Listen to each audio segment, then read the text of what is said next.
Assalamualaikum warahmatullahi wabarakatuh. Kembali lagi di sini bersama saya Dinda Abdurrahman. Oke teman-teman, di sini kita sudah memasuki ke bab yang ke-9 ya teman-teman, yaitu managing files. Nah, di sini apa sih yang bakal kita bahas nih teman-teman? Di sini kita bakal membahas beberapa hal nih teman-teman. Yang pertama yaitu struktur direktori pada Linux. Lalu yang kedua yaitu navigasi path. Yang ketiga ada absolute versus relative path. Yang keempat ada special character. Yang kelima ada membuat file dengan touch. Yang keenam ada perintah ls advance.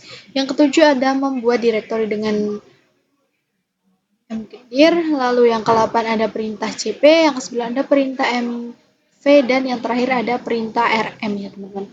Oke, di sini kita langsung saja masuk ke materi yang pertama mengenai struktur direktori pada Linux ya teman-teman. Ya, ini adalah gambarannya teman-teman.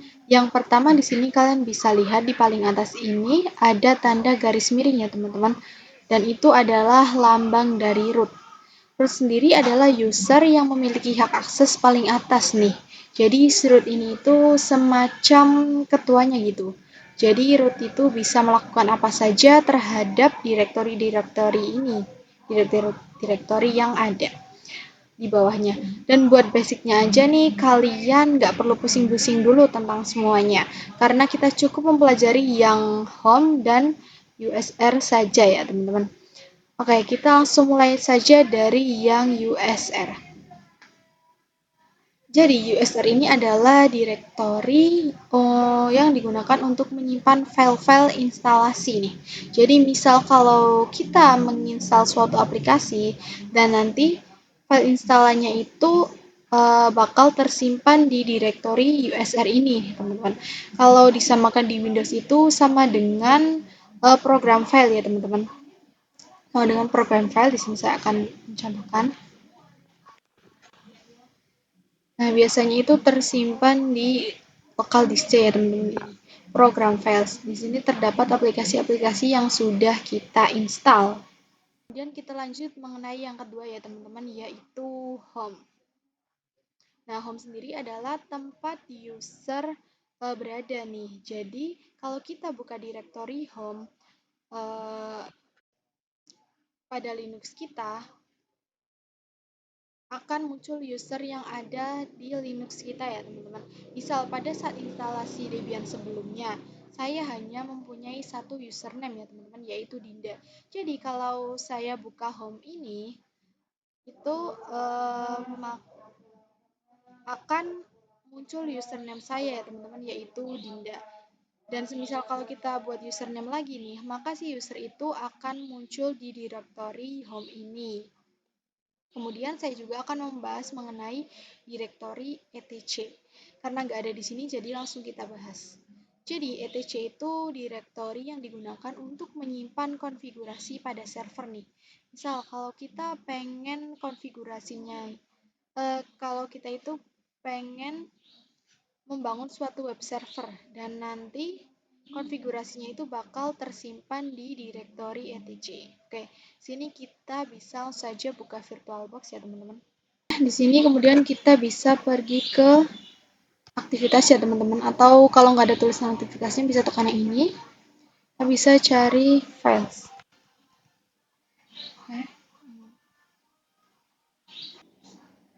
Oke teman-teman, jadi pada defaultnya nih, kalau kita masuk ke itu akan langsung diarahkan ke home ya teman-teman. Lalu mana nih? Katanya kan home bisa memunculkan setiap user-user yang ada pada Linux. Lalu mana nih usernya? Nah, untuk melihat usernya itu kita harus dulu masuk ke root nih teman-teman. Karena kita harus masuk ke root. Nah, mungkin di versi teman-teman di bawah sini terdapat tulisan other location ya teman-teman, tapi di versi saya itu tidak ada tulisan tersebut. Jadi kita bisa menggantinya dengan klik garis miring pada keyboard, kemudian enter. Nah, di sini kita bisa melihat user pada home. Kita bisa langsung saja buka home-nya ya teman-teman. Nah, di sini sudah ada user saya ya teman-teman, yaitu Dinda. Jadi kalau semisal kalian buat user lagi nih, maka si user itu akan muncul di sini nih teman-teman. Oke, di sini kita juga bisa melihat parent folder ya teman-teman. Nah, teman-teman bisa klik titik 3 yang ada di atas ini, kemudian bisa pilih yang properti. Di sini parent foldernya belum ada ya teman-teman, karena saya belum membuka folder apapun.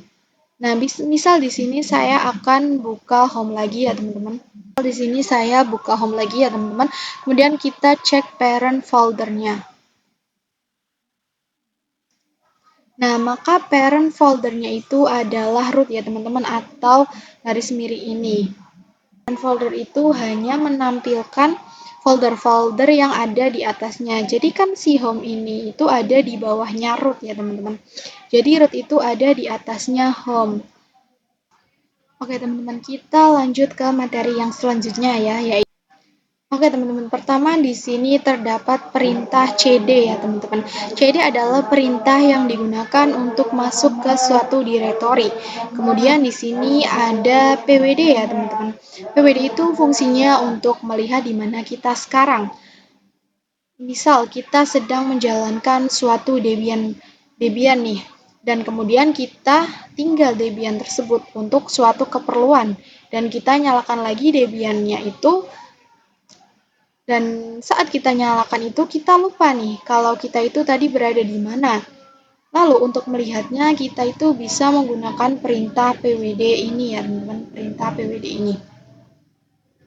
Oke, kemudian terdapat perintah ls. Dan perintah ls itu fungsinya untuk melihat apa saja yang ada di dalam suatu directory nih.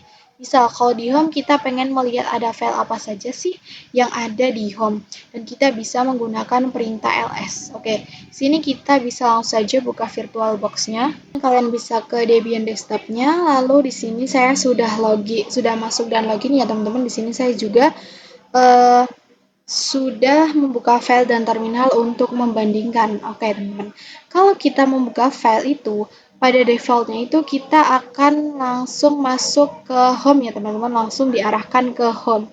Dan untuk kita masuk ke root itu, di file kita itu bisa menggunakan yang other location, atau kalau misalkan tidak ada itu, biasanya berbeda versi, itu kita menggunakan yang garis miring kemudian enter. Nah, beda lagi nih kalau dengan yang mode text ini atau CLI. Untuk masuk ke root, itu kita bisa menggunakan perintah show, kemudian kita enter, lalu kita masukkan password rootnya ya teman-teman. Nah, di sini kita sudah di root ya teman-teman. Selanjutnya saya akan mencoba masuk untuk ke home directory-nya root. Saya bisa langsung ketik cd kemudian slice root, kemudian kita enter, dan yang di file juga kita bisa langsung masuk ke root ya teman-teman. Kita bisa klik yang root, lalu kita masukkan password rootnya ya teman-teman, kemudian kita autentifikasi. Oke, di filenya ini sudah masuk, dan di sini kita bisa cek dengan pwd ya teman-teman. Kemudian enter. Ini saya sudah masuk di rootnya ya teman-teman. Kemudian kita bisa ls. Nah, karena gunanya ls itu untuk melihat file apa saja ya teman-teman, ada apa saja filenya. Nah, karena di sini juga kosong teman-teman, maka di sininya juga akan kosong atau tidak ada file apapun di dalamnya.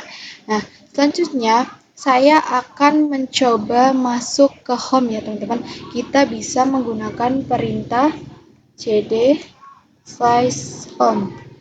Kemudian kita enter.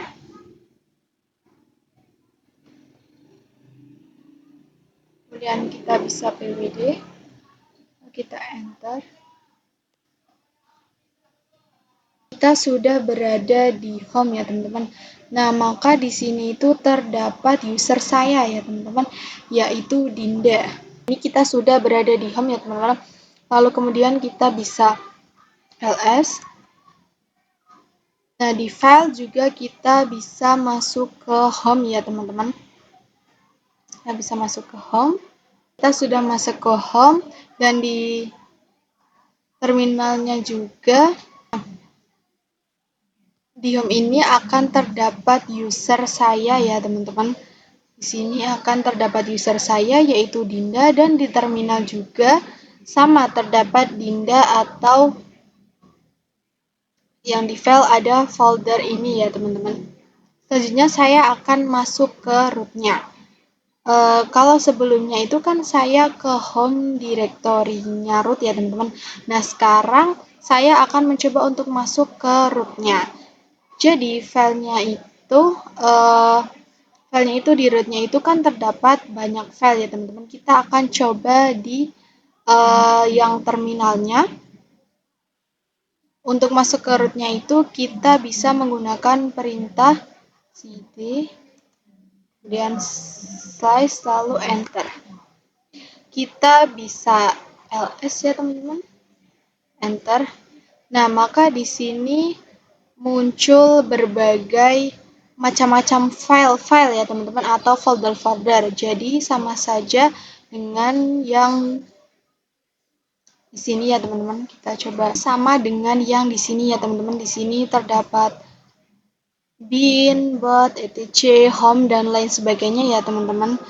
Dan di sini juga sama, di sini terdapat bin, home, boot dan lain-lain sebagainya. Oke.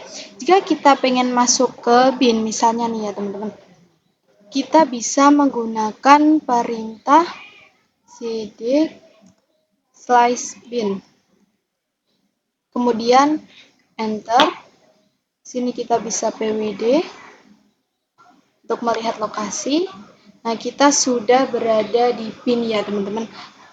Dan kita bisa ls, kemudian enter. Nah, di bin itu banyak terdapat folder-folder ya, teman-teman. Kita bisa mengeceknya juga. Sini di file. Nah, di filenya juga terdapat banyak macam file ya, teman-teman. Banyak macam-macam file. Jadi sama ya, teman-teman, dengan yang di file ini dan juga dengan yang di terminal ini. Oke, kita lanjut ke materi yang selanjutnya ya, teman-teman, yaitu absolute dan relative path ya, teman-teman. Di absolute path itu merupakan perintah untuk masuk direktori dengan mengawalinya tanda garis miring ya teman-teman atau slash. Kemudian di sini juga terdapat relative path.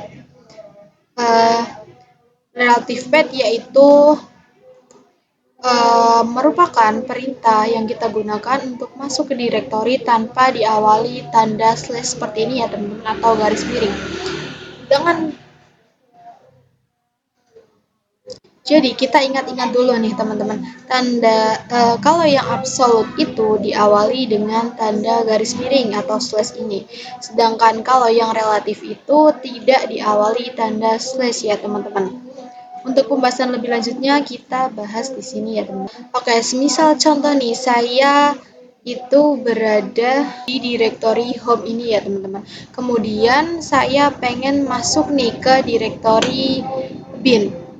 Nah, maka itu kita harus menggunakan yang absolute path ya teman-teman, atau yang menggunakan tanda slash.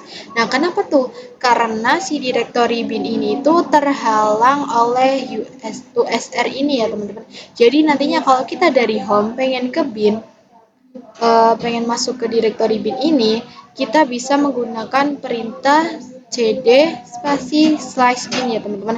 Jadi kita menggunakan tanda slash atau garis miring ketika suatu direktori itu terhalang oleh direktori lain. Oke, kemudian contoh yang relatif path ya teman-teman. Misal nih, kalau kita di direktori USR dan kita pengen masuk ke direktori bin maupun ke direktori lib. Nah, kita bisa menggunakan yang relatif path ya teman-teman, atau yang tanpa menggunakan tanda slash. Jadi nanti perintahnya itu bakalan seperti kalau semisal dari user dari USR pengen masuk ke bin, dari USR pengen masuk ke bin, berarti perintahnya cd spasi bin, atau misal dari USR ke lib berarti cd spasi lib. Oke, langsung kita praktekkan saja ya teman-teman. Saya sudah masuk dan login. Di sini saya juga sudah membuka files dan terminal ya teman-teman untuk membandingkan keduanya. Nah, kalau di file itu kan kita masuk itu defaultnya langsung ke home ya teman-teman. Defaultnya langsung ke home. Sama juga yang mode teks ini atau CLI. Kita bisa cek dengan perintah ls dan enter. Nah, di sini juga terdapat ada file desktop, download, picture, template, dan lain-lain. Yang dimana itu juga sama dengan yang ada di files ini ya teman-teman, yang ada di file. Nah, kalau di file ketika kita pengen masuk ke root itu kan kita bisa klik yang auto location atau dengan menggunakan tanda garis miring kemudian enter ya teman-teman. Nah, kalau di sini kita akan coba masuk dengan perintah su ya teman-teman. Kemudian kita masukkan password rootnya, kita enter. Kemudian di sini saya akan masuk ke directory ya teman-teman. Saya akan masuk ke directory dan kita enter. Nah, di sini saya akan mencontohkan yang absolute path ya teman-teman, atau yang menggunakan tanda slash. Di sini saya akan masuk ke directory etc ya teman-teman, dan nantinya saya akan masuk ke directory Apache ya teman-teman. Di etc saya akan masuk ke directory Apache. Saya akan masuk ke directory Apache ini ya teman-teman. Oke, karena kita praktek yang absolute path atau yang menggunakan tanda slash, langsung saja yaitu perintahnya. Sini kita bisa menggunakan perintah cd spasi slash etc slash Apache 2. Nah, karena folder Apache 2 ini itu terdapat di dalamnya etc, jadi kita akan slash etc saja ya teman-teman. Nah, saya sudah berada di Apache 2 ya teman-teman. Nah, maka Apache 2. Oke, saya akan kembali lagi ke directory ya teman-teman. Kembali ke directory. Nah, sekarang saya akan coba tanpa tanda slash ya teman-teman. Oke, langsung saja kita coba di sini cd enter. Nah, maka di sini tidak akan bisa ya teman-teman, karena si folder Apache 2 ini terdapat di dalamnya etc. Oke, dan selanjutnya kita akan praktekkan yang relative path ya teman-teman, atau tanpa menggunakan tanda slash. Jadi kalau pengen mempraktekkan yang tanpa menggunakan tanda slash, maka kita harus dulu nih masuk ke directory etc-nya, kemudian baru masuk ke Apache 2-nya nih. Jadi di sini perintahnya kita bisa masuk dulu ke etc-nya, yaitu dengan perintah cd etc. Di sini kita menggunakan yang tanpa tanda slash ya teman-teman. Enter. Oke, di sini saya sudah masuk dan kemudian kita akan masuk ke folder Apache 2-nya ya teman-teman. Karena di sini kita sudah di etc, jadi kita bisa menggunakan yang tanpa tanda slash ya teman-teman. Kita bisa langsung saja cd Apache 2 dan kita enter. Dan kita bisa pwd enter. Nah, di sini saya sudah berada di Apache 2 ya teman-teman, dimana tadi kita tanpa menggunakan tanda slash ya teman-teman. Jadi kesimpulannya gini, kalau yang absolute path atau yang menggunakan tanda slash itu kita bisa masuk ke suatu folder tanpa masuk ke folder sebelumnya terlebih dahulu.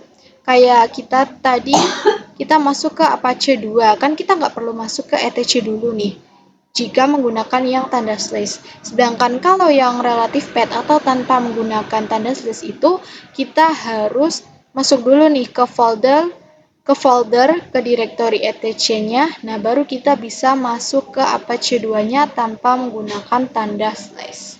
Lanjut ke materi yang selanjutnya teman-teman, yaitu special character. Di sini pertama-tama saya akan menjelaskan yang tanda lengkung ini ya teman-teman. Jadi tanda lengkung itu menandakan kalau kita itu sedang berada di home directory. Oke, misal di sini saya akan masuk ke root dulu ya teman-teman. Kita masukkan password. Ini, lalu mana nih? Di sini kan nggak ada tulisan home-nya nih teman-teman, tapi nggak ada tanda lengkungnya. Itu menandakan kita itu sedang berada di home directory. Nah, ini perlu kalian ingat-ingat kembali teman-teman, kalau home directory-nya root itu bukan berada di slash home slash indah ya teman-teman. Tapi home directory-nya root itu berada pada folder yang namanya root ya teman-teman, yaitu cd slash. Nah, itu kalian bisa lihat sendiri. Tanda lengkungnya itu sudah ada kembali ya, teman-teman. Kita bisa exit dulu. Lalu kita clear.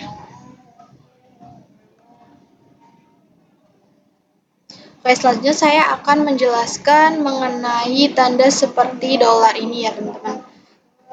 Jadi, tanda dolar itu menandakan kalau kita itu hanya memiliki hak akses sebagai user biasa. Dan saat kita memiliki hak akses sebagai user root, maka tandanya itu akan tanda pagar ya teman-teman. Akan tanda pagar seperti itu. Oke, selanjutnya juga ada tanda titik ya teman-teman. Tanda titik itu menandakan isi apa saja yang ada pada suatu direktori ya teman-teman. Oke.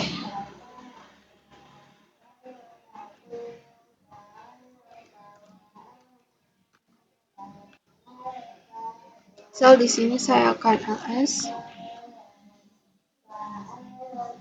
Nah, pada home ini terdapat macam-macam ya teman-teman. Terdapat desktop, dokumen, download, dan lain-lainnya. Nah, di sini saya akan ke directory terlebih dahulu ya teman-teman. Enter, saya akan ls. Nah, untuk melihat apa saja isinya, oke, di sini isinya juga banyak ya teman-teman. Jadi itulah tanda titik berfungsi untuk melihat isi dari suatu direktori. Oke, selanjutnya ada tanda titik 2 ya teman-teman. Tanda titik 2. Nah, titik 2 ini berfungsi untuk titik 2 itu menandakan kalau kita pengen melihat suatu parent directory ya teman-teman. Suatu parent directory. Oke, misal gini. Saya akan masuk ke cd etc. Enter. Oke, di sini saya bisa ls terlebih dahulu untuk melihat apa isinya. Oke, di sini ada banyak ya teman-teman. Ada banyak dan saya akan masuk ke Apache 2 ini ya teman-teman. Misalkan cd Apache 2 dan enter. Oke, di sini saya sudah masuk ke Apache 2 ya teman-teman, yang dimana Apache 2 itu ada di dalam direktori etc. Nah, untuk melihat parent directory, kita bisa menggunakan perintah cd. Nah,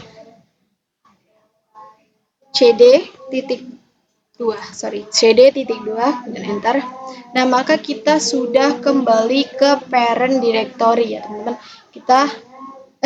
Nah, maka kita sudah kembali ke parent directory-nya Apache 2 ya teman-teman, yaitu etc.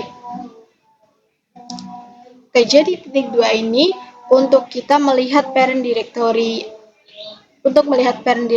atau kita kembali ke parent directory. Jadi kan Apache itu kan ada di dalamnya etc.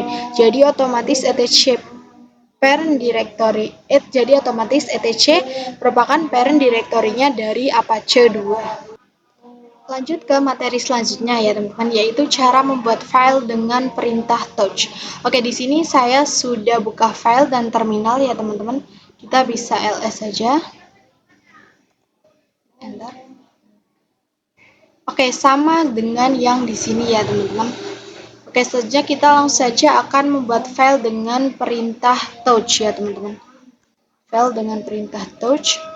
Kemudian di sini kita bisa masukkan nama untuk filenya. Misal di sini saya akan menggunakan test.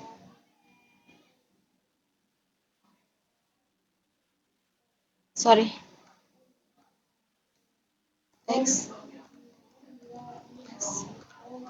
txt ya teman-teman. Kemudian kita enter dan kita ls.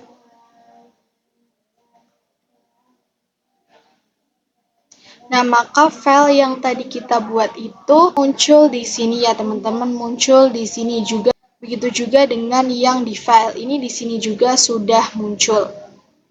Jadi itu akan langsung menyesuaikan atau otomatis memunculkan file yang tadi kita buat. Dan jika di sini kita remove atau kita hapus, kita pilih yang kemudian di sini kita ls, maka file yang tadi dihapus juga sudah ikutan terhapus ya teman-teman. Oke, dan selanjutnya saya akan praktekkan dengan menggunakan absolute path ya teman-teman. Di sini saya akan mencoba membuat file di dalam folder documents ini tanpa saya harus masuk ke dokumennya. Jadi saya akan membuat file dengan saya di home tanpa masuk ke dokumennya ya teman-teman.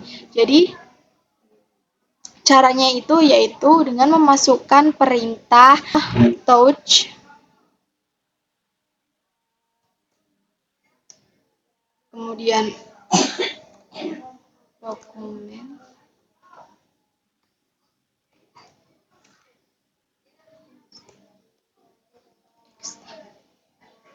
kemudian kita enter dan di sini kita langsung cek ya teman-teman di filenya. Nah, maka file yang tadi kita buat sudah muncul di sini ya teman-teman. Dan jika saya akan mencoba lagi, misal di sini saya akan membuat file lagi dengan nama touch slice 32.txt, kemudian kita enter. Nah, maka di sini juga akan langsung muncul file yang baru saja kita buat ya teman-teman. Oke, kita lanjut ke materi yang selanjutnya ya teman-teman, yaitu perintah ls advance. Perintah ls ini itu untuk melihat file-file apa saja yang ada di dalam suatu direktori. Lalu apa nih bedanya ls biasa dengan ls advance ini? Jadi, si ls advance ini itu fungsinya itu untuk memperlihatkan lebih detail lagi. Kita bisa langsung saja buka Debian-nya ya teman-teman. Ini saya sudah masuk ke terminal ya teman-teman, dan ini defaultnya kan akan langsung di home ya teman-teman. Di sini kita bisa ls, kita enter. Maka di sini terdapat file-file atau folder yang ada desktop, dokumen, download, dan lain-lain ya teman-teman. Kita akan coba ls -a, kemudian kita enter. Nah, maka di sini muncul direktori yang tersembunyi ya teman-teman, atau hidden directory. Jadi ls -a itu fungsinya untuk memunculkan hidden directory. Jadi bedakan dengan ls yang biasa ya teman-teman. Dengan ls yang biasa. Kalian bisa membedakannya di sini. Terus kemudian di sini juga ada ls -l ya teman-teman. Kita enter. Nah, di sini ls -l itu fungsinya untuk menampilkan lebih detail dari suatu folder. Misal di sini di desktop itu terdapat tanggal terakhir kali diakses ya teman-teman. Tanggal terakhir kali diakses. Dokumen juga ada dan lainnya. Ini adalah detail-detailnya ya teman-teman. Lalu kemudian kita juga bisa menggabungkan dua perintah tersebut nih, yaitu seperti ini. Perintah ls, -la, kemudian enter. Nah, maka di sini akan diperlihatkan detail-detail dari file-file yang tersembunyi ya teman-teman. Jadi ini terdapat file-file yang depannya itu ada titik-titiknya seperti ini. Ini adalah file yang tersembunyi dan di sini juga terdapat detail-detailnya. Kita lanjut ke materi yang selanjutnya ya teman-teman, yaitu membuat direktori dengan mkdir. Jadi kan sebelumnya kita sudah belajar untuk membuat file dengan perintah touch ya teman-teman. Jadi si touch ini hanya diperuntukkan untuk membuat file dan kita nggak bisa membuat suatu direktori dengan perintah touch. Dan kita juga nggak bisa membuat file dengan perintah mkdir ini. Jadi mkdir itu adalah untuk membuat direktori ya teman-teman. Di sini kita bisa langsung saja ke Debian ya teman-teman. Di sini saya sudah login dan masuk dan saya juga sudah membuka terminal ya teman-teman. Di sini kita akan ls terlebih dahulu. Oke, di sini hanya terdapat direktori default ya teman-teman dan file yang sebelumnya kita buat. Nah saja saya akan langsung untuk membuat direktori ini. Kita masukkan perintah mkdir dan di sini saya akan menamainya dengan direct new ya teman-teman. Kalau sudah kita enter. Kemudian kita ls. Di sini direktori yang sudah kita buat sudah muncul ya teman-teman ya di sini yaitu direct new. Oke, sekarang kita akan coba masuk nih ke file. Sorry teman-teman salah. Cd text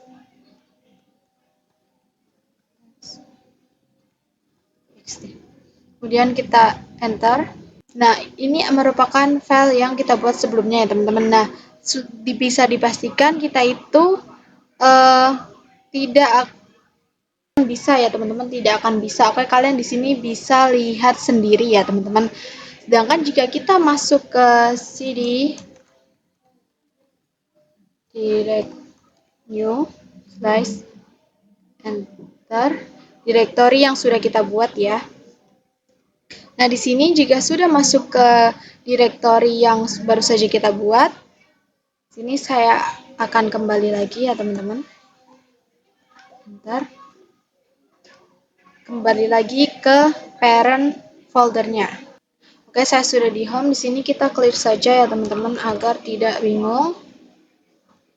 Oke, dan selanjutnya gimana nih kalau kita pengen membuat suatu direktori dan di dalamnya ada lagi direktori dan di dalamnya lagi juga ada direktori teman-teman.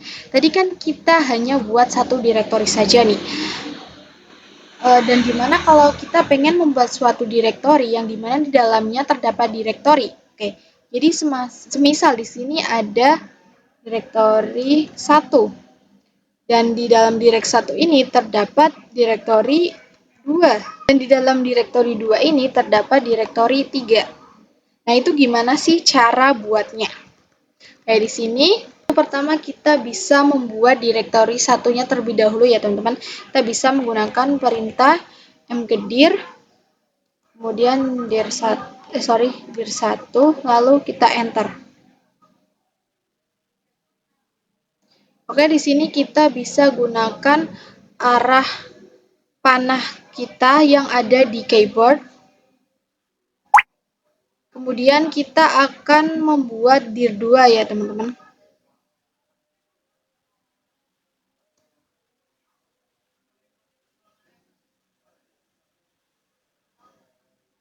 Kemudian kita enter.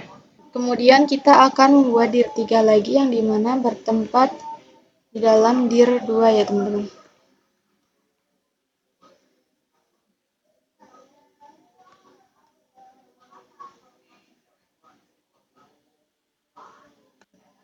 Enter, kemudian kita akan ls ya teman-teman. Nah, direktori yang sudah kita buat yaitu dir1 tadi sudah muncul di sini ya teman-teman. Sudah muncul di sini. Oke, saya akan coba masuk ke dir1 ya teman-teman. Enter. Nah, kalian bisa lihat sendiri di dalam dir1 itu terdapat dir2 ya teman-teman. Kemudian saya akan coba masuk ke dir2. Enter, kita ls lagi. Oke, di sini sudah masuk ke dir2. Nah, di dalam dir2 ini terdapat dir3 ya teman-teman. Oke, selanjutnya saya juga akan masuk ke dir3 ya teman-teman. Enter. Kita ls lagi. Dan pastinya di dir 3 ini itu tidak terdapat apa-apa ya teman-teman, karena dir 3 itu yang terakhir tadi kita buat. Saya akan kembali ke home terlebih dahulu ya teman-teman.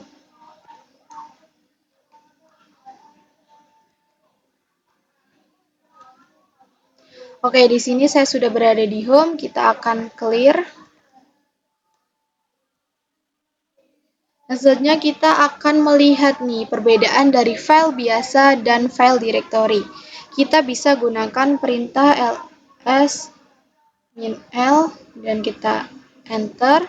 Dan di sini kalian bisa lihat sendiri kalau directory itu di depannya bertuliskan huruf D ya teman-teman. Kan huruf D, sedangkan yang file biasa atau file ini contohnya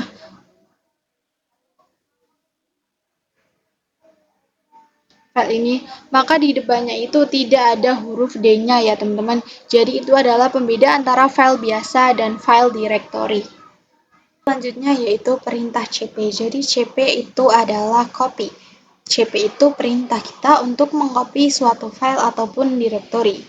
Sini langsung saja kita ke Debian ya. Sini saya sudah masuk dan login dan juga sudah membuka file dan terminal ya teman-teman. Jadi kalau di file itu misal kita pengen mengcopy sesuatu, caranya itu cukup mudah ya teman-teman. Misal di sini kan mengcopy file yang ada di dokumen ya teman-teman. Kita buat mengcopy itu cukup mudah. Kita tinggal blok saja kedua filenya. Lalu kita bisa klik kanan dan kita copy ya teman-teman. Mengcopy kedua file ini tuh di home kanan, lalu kita pilih yang paste ya. Maka kedua file tadi yang sudah kita copy itu bisa muncul di sini ya teman-teman. Oke, di sini saya akan hapus lagi keduanya. Nah, jadi beda lagi nih kalau di terminal. Kalau di terminal kita pengen mengcopy suatu file, kita menggunakan perintah cp. Misal, saya akan mencoba untuk mengcopy file yang ada di dokumen ini. Kita bisa gunakan perintah cp dokumen slice. Misal di sini saya akan mengcopy yang txt. Dan kemudian jangan lupa di mana kita akan menyimpan atau menempatkan file kopian ini ya teman-teman. Di sini saya akan menempatkannya di home. Kemudian kita enter, lalu kita ls ya teman-teman. Nah, maka file kopiannya itu yang GTXT itu sudah ada di home ini ya teman-teman. Sudah ada di home dan ini terdapat search-nya. Jadi kita masukkan perintah, kemudian masukkan search atau asal filenya. Jangan lupa tujuannya. Tujuan file itu di copy. Dan di sini juga tujuan saya mengcopy-nya adalah ke home ya teman-teman. Jadi kita harus menyertakan search dan destinasi atau tujuan. Nah, selanjutnya saya akan mencoba membuat satu file lagi. Kita gunakan absolute vat. Kita menggunakan perintah touch documents slice. Kemudian saya akan membuatnya dengan nama txt ya teman-teman.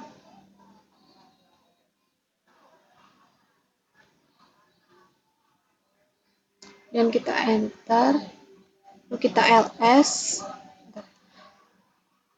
Oke, di sini sudah muncul ya teman-teman. Sudah muncul file i.txt yang tadi kita buat, dan kita juga nggak harus mendefinisikan nama atau destinasi atau tujuan yang bakal dituju nih, karena di sini saya sendiri itu sudah berada di home. Oke, kita lanjut di sini. Saya clear terlebih dahulu, biar tidak mengganggu. Nah, lalu gimana nih kalau kita mengcopy kedua file ini? Oke, kita bisa seperti ini ya teman-teman.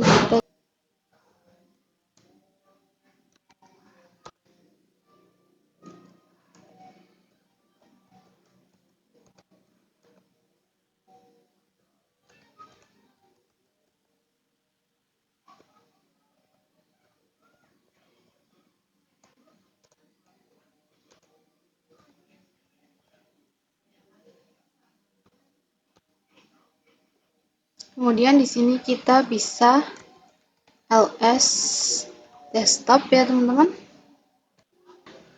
Nah, oke. File yang sudah kita copy tadi itu sudah berada di desktop ya teman-teman. Lalu ada lagi nih kasus kalau semisal filenya itu banyak dari huruf J, K, L, M, N, O, P, Q sampai Z, masa kita harus menulis CP kemudian J.txt, I.txt sampai Z gitu. Kan kelamaan ya teman-teman. Nah, kita bisa mendefinisikan itu dengan tanda bintang ya teman-teman, dengan tanda bintang. Dengan tanda bintang. Jadi, seperti ini teman-teman. Misal, oke teman-teman, di sini untuk mengcopy semua file txt-nya itu saya menggunakan yang cp desktop slash bintang titik txt public, karena kalau misalkan saya menggunakan yang cp bintang titik txt public slash itu k titik txt-nya itu tidak akan ikut ke copy ya teman-teman. Jadi saya menggunakan yang cp desktop slash bintang titik txt public ya teman-teman. Kemudian di sini kita coba ls public. Filenya di sini sudah ada ya teman-teman. Sudah muncul semuanya. Oke, tadi kan kita sudah mencoba untuk mengcopy file ya teman-teman. Lalu gimana nih kalau kita pengen mengcopy suatu directory, bukan suatu file lagi? Jadi tadi kan kita tadi sudah buat satu directory ya teman-teman, yaitu dir1 ya teman-teman. Ya, enter. Kita bisa dilihat dulu. Nah, di dalam dir1 ini terdapat dir2 ya teman-teman. Lalu gimana nih kalau kita pengen mengcopy dir1 dan dir2 ini? Kita bisa gunakan perintah cp -r dir1 slash dir2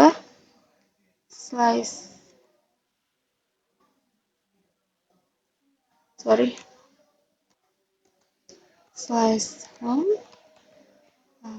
username saya. Dan di sini kita cantumkan kemana kita akan mengkopinya ya teman-teman. Di sini saya mengkopinya di home.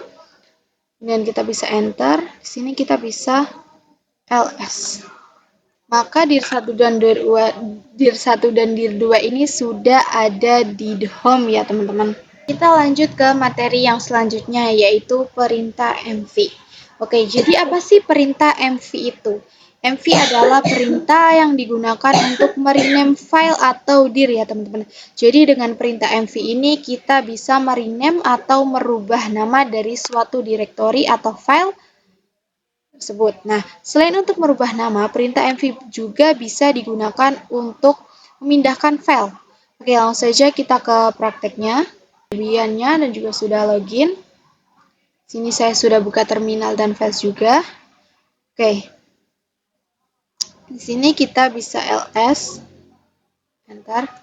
Nah, di sini terdapat file-file yang sudah kita copy pada sebelumnya ya teman-teman, seperti gtxt dan dir1, dir2 ya teman-teman. Jadi pertama saya akan merubah nama yang ini ya teman-teman, yaitu gtxt menjadi htxt. Jadi formatnya tuh gini, file yang pengen diubah ini gini teman-teman.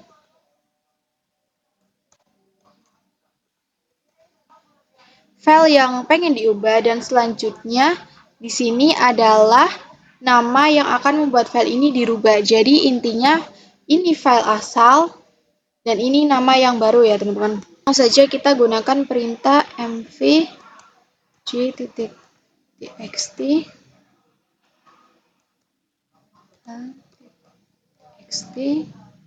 kemudian kita enter, kita bisa ls ya teman-teman. Nah, maka file yang namanya J itu sudah berubah menjadi H ya teman-teman. Oke, tadi kan tadi saya bilang selain bisa untuk merubah nama, perintah mv juga bisa untuk memindahkan suatu file. Oke, misal di sini saya akan buka dulu dokumen, akan mencoba untuk memindahkan file ini dengan perintah mv ya teman-teman. Caranya itu kita bisa mv dokumen txt. Nah, itu kan berada di dokumen ya teman-teman. Jadi kita menulisnya itu dokumen, kemudian kita masukkan nama filenya, dan kemudian kita akan menempatkan filenya kemana. Misal saya akan menempatkannya ke home user saya, atau biar gampangnya itu kita bisa pakai titik saja ya teman-teman. Bisa pakai titik. Jadi kita tinggal enter. Dan kita bisa ls, enter. Nah, maka file K itu sudah berada di home ya teman-teman. Kita juga bisa lihat di sini. Ini sudah berada di home ya teman-teman. Oke teman-teman, materi yang terakhir yaitu perintah rm. Jadi rm itu kepanjangannya remove command, atau perintah rm ini biasa digunakan untuk menghapus file. Jadi kalau misal kita pengen menghapus suatu file itu, kita bisa menggunakan perintah rm ini ya teman-teman. Dan untuk menghapus suatu directory, kita harus menggunakan rmdir atau remove directory. Jadi kalau pengen menghapus file kita harus pakai rm, nggak boleh pakai rmdir. Dan kalau pengen menghapus directory kita harus pakai rmdir dan bisa memakai mr. Langsung saja kita praktekkan ya teman-teman. Ini saya sudah login dan masuk ke Debian-nya. Sini saya juga sudah ada file dan terminal. Di sini saya akan coba menghapus file yang ini ya teman-teman, file yang h.txt. Langsung saja kita gunakan rm h.txt. Kemudian enter, lalu kita bisa ls ya teman-teman. Oke, filenya yang h itu sudah terhapus ya teman-teman, sudah tidak ada. Oke, lalu gimana nih kalau kita pengen menghapus keseluruhan suatu file? Misal di sini terdapat file tes1 dan tes2, dan saya akan mencoba untuk menghapusnya. Nah, itu kita bisa identifikasi dengan tanda bintang ya teman-teman, mengidentifikasinya dengan tanda bintang. Jadi begini, rm, kemudian tes, lalu bintang, titik, txt. Jadi ini itu menandakan kalau keseluruhan itu kita akan menghapus file dengan identifikasi nama tes. Jadi semua nama yang depannya tes itu akan dihapus. Nah, di sini kita bisa enter. Maka kedua file tadi itu sudah terhapus ya teman-teman, sudah tidak ada lagi. Lalu bagaimana nih kalau kita pengen menghapus suatu directory? Kita itu bisa menggunakan perintah, misal di sini saya akan menghapus direct new ya teman-teman. Di sini saya akan menghapus direct new. Sini saya bisa menggunakan perintah rmdir direct new lalu slice. Nah, jadi slash itu menandakan kalau kita itu mengidentifikasi directory atau pengen menghapus directory ya teman-teman. Kemudian kita enter. Nah, maka directory yang tadi itu sudah terhapus ya teman-teman, sudah tidak ada lagi. Oke, kita akan coba lagi meremove directory yang satu ya teman-teman. Kita coba dir 1. Nah, maka itu tidak bisa ya teman-teman, karena di direktori 1 ini masih terdapat direktori 2, dan ini syarat untuk menghapus direktori itu, direktorinya harus kosong atau nggak ada isinya, apapun, atau direktorinya itu benar-benar kosong. Nah, kalian bisa lihat sendiri di dir 1 direktori not empty atau direktorinya itu tidak kosong ya teman-teman. Jadi kita harus dulu menghapus dir 2 dan dir 3 yang ada di dalamnya. Nah, kita berarti harus rm dir 1 slash dir 2 slash dir 3. Nah, jika kita akan menghapus dir 3 yang ada di dalamnya dir 2, maka dir 3-nya itu sudah terhapus ya teman-teman. Selanjutnya kita bisa menghapus dir 2-nya dengan perintah rmdir dir 1 slash dir 2, kemudian enter. Nah, kita lihat dulu. Nah, di sini dir 2-nya sudah tidak ada ya teman-teman, sudah kosong. Selanjutnya kita bisa menghapus dir 1-nya ya teman-teman. Kita langsung saja rmdir dir 1 dan slash, kita bisa ke home dulu ya teman-teman. Maka dir 1-nya itu sudah terhapus ya teman-teman. Oke, jadi syarat untuk menghapus direktorinya itu harus kosong, nggak ada apapun, dan tadi di dir 1 isinya ada dir 2 dan dir 3. Nah, kalau semisal di suatu direktori terus isinya itu ada suatu file apapun, nah maka itu direktorinya itu juga nggak bisa dihapus ya teman-teman. Jadi intinya kalau pengen menghapus direktori itu, direktorinya isinya harus kosong. Oke, mungkin itu saja materi yang dapat saya sampaikan, kurang lebihnya mohon maaf. Terima kasih. Wassalamualaikum warahmatullahi wabarakatuh.